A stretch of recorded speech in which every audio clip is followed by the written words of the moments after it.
was trying to fight. Really? This was like probably like 5 days later after the whole conversation. So I get to class, after the bell rings, 5 minutes later I get called down to the office again, and I'm like, great. Same class, everyone's like, dang, Diamond, like you keep getting called to the office, like what's wrong? Anyways, everyone thought I was guilty. It was so funny. But I didn't care because I knew the truth, and when you know the truth and people think otherwise, it shouldn't affect you at all. I get called out to the office, and this time I'm very heated because I'm like that whole situation that just happened is crazy, and I knew I wasn't gonna focus in class or whatever. It's the office. I know where I was going. I was going to that counselor's place or whatever, and she's like, oh, you know, I had a meeting with your father this morning or whatever, and we were talking about the situation, but it seems like you're trying to ignite this whole thing. It seems like what the bully Danielle was saying, the Danielle story was true, that she asked you nicely and you rolled. Oh, also Danielle had said that I rolled my eyes as soon as she. Okay, Danielle said, I asked her nicely, whatever, she told the counselor this, I asked her nicely to move, and she rolled her eyes and said, no, I'm not moving for nobody. Like, she made me look like I was the bully, like. So now the counselor is saying, like, I know you're the bully because, or like, I know you're the cause of the situation because, you know, I watched what happened earlier, and you also posted that threat on Twitter, and, you know, that can really be, I don't know, that can be reported or something. Like, I was like, looking at her like in amazement. I was like, was her name in it? No. Was it wrong of me to put that on there, especially with the situation that was happening? No. I didn't think it was necessary for me to be told to put it down or whatever. You assumed it was about you, but you know, like, you can't really point fingers at the person that you're getting, like, that's getting picked on, because you're the cause that you're the reason why I'm so angry. You accuse somebody of, like, you know, doing something really wrong, and then they get put in jail, and you're just like sitting here like, I didn't do this. Like, you need to get the person that did. Like, why are you putting fingers at me when it's the other person? You know, because I was yelling at the counselor. I was like, you are crazy. I was like, you're ridiculous. This whole school is ridiculous. I don't want to go here anymore because you guys are not doing anything for my benefit. You don't even care about the education, okay? Her friends would pass me by in the hallways and push me and stuff, and like, I would be like, what the hell? I would push them back. Like, what the heck are they doing? You know, like, they would push me, they would give me dirty looks. They would, like, because we sat at a different table because the next couple of days, because, you know, that's what the counselor told us to do, like, me and my friends, like, to solve the issue. I was like really against me moving. I didn't want to move from the table. I didn't want to look like they won. You know, I wanted to sit at the table that I sat from the beginning of the whole situation, but she was like, no, Diamond, just, you know, try to do this, it will help you or whatever, some bull crap. So I just did it, but I really didn't want to. I did not want to move from the table. I was gonna stand up for what was right, so I moved or whatever. This, like, I'm a freshman, she's a senior, she's pretty much probably 18, and she's bullying me. Like, the officer, like, wouldn't pull up the video to see that she threw my bag on the ground because the Danielle was denying it, saying she didn't throw the bag on the ground, whatever. And my dad, like, even told the counselor, like, you know, Diamond's a very good student. I can't believe that you guys aren't doing anything about this. So, yeah. So my dad, the same week, bought me a new backpack, another one, because he was like, Diamond, I want you to go to school with a new backpack, the same kind, a different color, so she can realize, like, so she can see. And I wore the pink backpack, and it was brand new, bright ass pink, and everyone's like, where is your other backpack? I'm like, I'm not using it ever again. There was a scratch on it, and yeah, there's a scratch over here on the studs, and that's from it touching the concrete. People were staring at me too, like, looking at my backpack, because everyone knew. Also added on to this whole story, we knew where the girl worked, Danielle. We knew where she worked, and this is not sabotaging. This was not a plan. But me and my dad, I was talking to my dad about the whole story, and he's like, oh, you said you knew her. Where did you see her from? And then I was thinking about it hard. I was like, I think her name is Lexi. I don't even know. I didn't know what her name. I was trying to think, right? So I told my dad that I feel like I saw her at Chipotle, and I eat Chipotle so much, right? So there's a Chipotle by my house, and I was like, that's where I think she's from. I also knew some of her friends that were my age, and I saw her like maybe a year or two ago, and we were all in the same hangout place, and I knew, I called up the other guy, I called up the friend that I knew that knew her, whatever. I don't know. I called him up, and I was like, yo, you know that girl from like a long time ago? And I was like explaining the whole story. What is her name? And he's like, I don't know what you're talking about. There's a lot of girls like that, Hispanic. I was trying to describe it, and I was like, I need to know her name now. And so Otherwise, he didn't help me. So I told my dad, I think her name is Lexi or something, and he goes up to the table and goes, he goes up to the cashier person and was like, "Does a girl named Lexi work here? I need to see her." And then he's like, the lady's like, "No, she doesn't work here. I don't know who Lexi is," or whatever. And it turns out her name wasn't Lexi, so that's great. Like another night, I went to go to Chipotle to eat dinner because I always eat Chipotle, but I wasn't there to look for her. And then I see her, like she's at the front. She's the first person that is supposed to serve. You know how there's multiple people that serve like the buffet at Chipotle? She's the first person, and she refused to serve me, so she got somebody else to serve me, and it was so petty and childish. And I was like, you just told me like a few days ago, go ahead, run away, you're scared, but you're running away from me? Por qué? What's the issue? You can't serve me?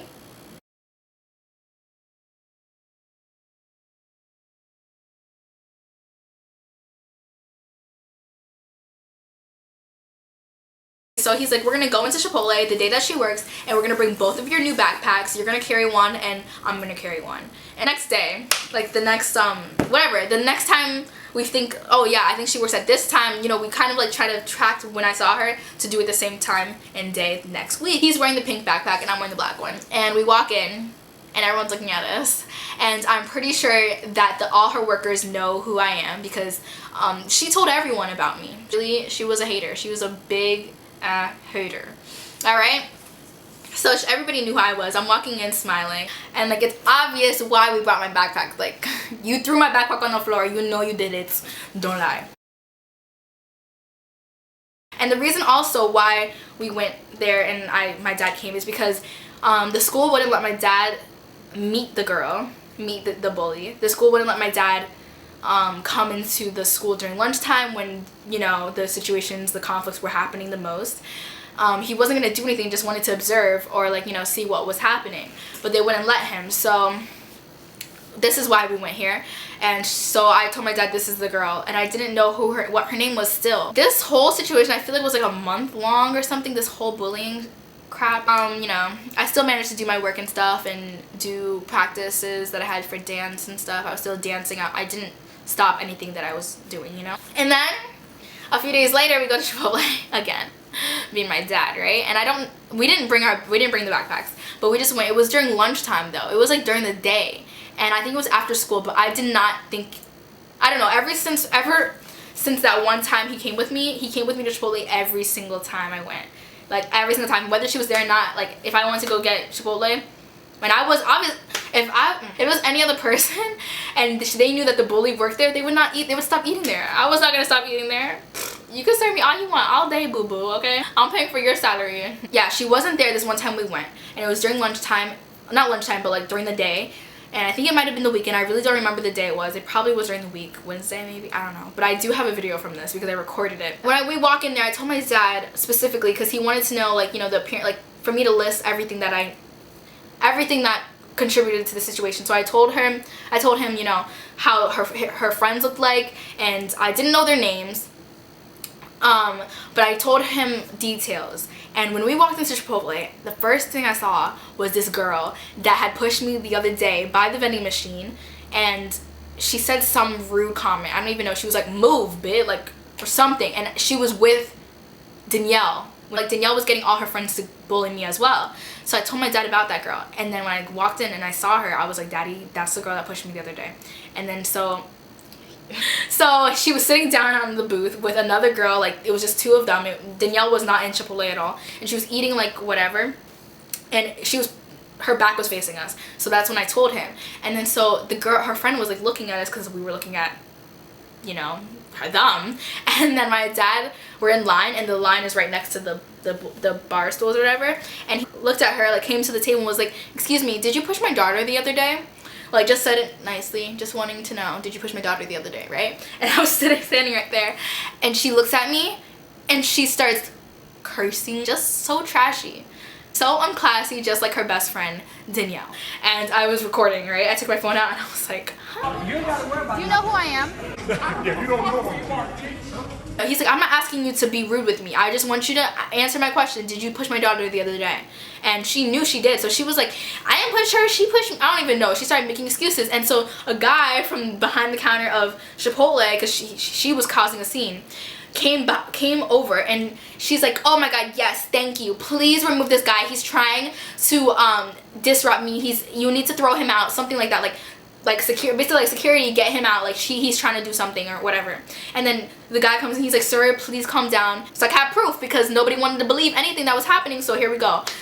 And it really was the girl talking all this crap, and she was like cursing so bad. She's like, F you, F that, F her, she ain't, like all this stuff, talking about me. Like, I was like, so I had this on recording, and then whatever, and it was just like a long situation. My dad wouldn't move from the table, so the girl tells, you know, Danielle later on or whatever, and obviously she knew my name, so she told people my name.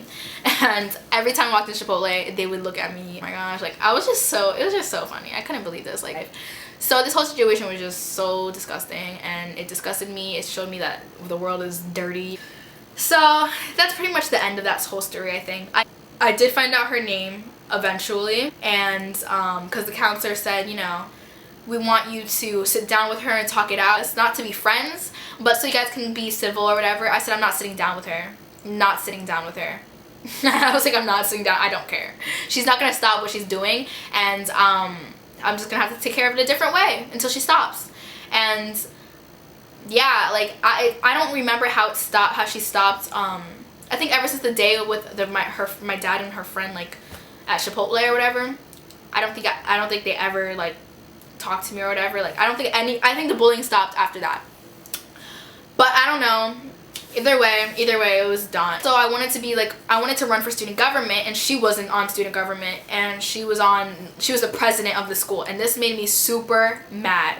She ran for president. Most of my friends, freshman friends, like they were like, oh my gosh, if she wins president, we are F's. Like, I'm like, I know, she won president.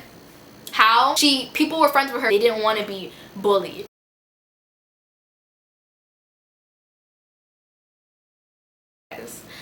So she was president. She ran the pep rallies. She did give me dirty looks still when she did see me, but I barely saw her anymore. And she gave me dirty looks. I was on the dance team. I'm still on the dance team at school, but I was on the dance team in our first pep rally. She was looking at me disgustingly. And I really didn't care. Until this day, I still see her at Chipotle, and she tells somebody to serve me. I don't know what's wrong with her. But counselor, she's just terrible. I know I'm going to be staying at that high school, but I would not associate myself with her. And yeah, I don't. That counselor is really bad. So out of my school now, she just graduated. I think she graduated. Lord knows if she. I don't let things faze me. I really wasn't gonna probably end up leaving the school because of this, because that would just seem so petty. Leave the school. I'm glad that I fought for myself, and she never fought me. I mean, why are you starting all these issues? Act like you want to fight me. Just put your hands on me. Like, what are you doing? Like, you're wasting time on my level. Like, you're not my age. Fight with somebody your own size, your own age. But she might as well have been freaking my age. But if she put her hands on me, she could have went to jail because she's an adult. Yeah, that was my whole story of being bullied. But to this day, I'm back to normal. I'm fine. I'm so blessed. I'm very fortunate, and I am so happy to this day. And this only made me happier, and I'm just glad that I can share the story with people and tell people how to learn from it, and I can give the best advice because I've been through it. You might think they're, you know, smart, the nerds get picked on the most or whatever, but the pretty girls do get picked on the most too. And even some of the staff members at the school were like some of them I told, like, or they knew about it, and they're like, you know, I know why these girls pick on you is because you're one of the prettiest girls here, and you know, these things happen sometimes or whatever. And like, yeah, I mean, I guess I'm a target, and I guess I look like, you know, and I can, you know, people can take over me, but you really can't. I mean, haha. Like a few of my best friends have been through bullying situations too, and it was crazy. The school still didn't do anything about it, and it really pisses me off because they have signs all over the place talking about some "we don't bully," you know, with our high school name. Like, lies. So I can't even trust anybody, you know. But everyone can't, you know, you can't trust everybody, so it's fine.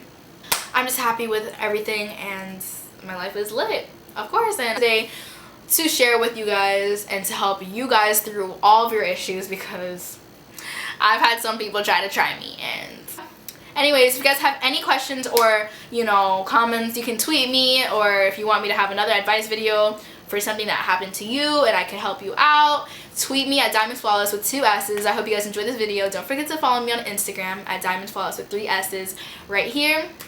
And don't let anybody try to tear you down, girl. No. No one is above or below anybody. Alright? Either way they look down on you or look up to you. Everyone is at the same level. We're all equal. Yeah, I'll see you guys in my next video. And if you don't know, now you know.